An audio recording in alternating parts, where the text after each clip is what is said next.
Good afternoon, everyone. So today we're gonna interview our former program head in Civil Engineering Department. So, sir, pwede ba nimo nga ma-introduce ang imong self? I'm Engineer Janry Torres, so I'm a college instructor by professor, so I'm teaching since 2014 here at FinMasiosi. Thank you for that, sir. So, ang imo, sir, sa imong field nga kanang RCE man tawag licensure professional teacher. Unsa nga murag soft skills nga kanang nakatabang sa imo nga para ma-success? I think it's how what do you call this soft skills?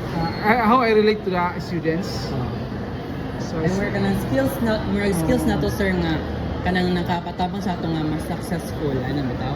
I think the interpersonal skills I say kay siyempre kanang one way po na the students will be open up sila mga instructors dili ma pressure po no kay we cannot judge mga students kanang students have different backgrounds, different personal concerns, so I think it's also very important nga akong skills is how I relate to my students ba, interpersonal skills kay at least they can open up if there's mga concerns.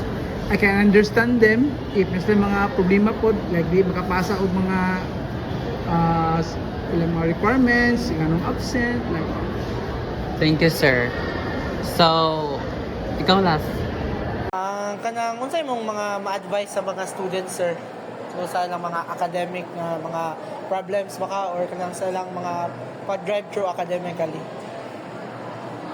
Well, aside from hard work, I think you have to find your motivation ba? Why? Why do you have to do these things? And also be strategic Japon sa mga butang-butang like it's not iba ka ng strategic like time management, how you relate also to your classmates para maka-help pod sa imo. Kana one way Japon na. It's also part of soft skills bitaw di lang nga marag bright lang and everything. So, kita pwede magamit po nga mo survive ta sa college not only nga kung kay marag bright ang lugar po ta. Thank you, sir. Thank you, sir. Thank you, everyone. Bye-bye. Thank you so much.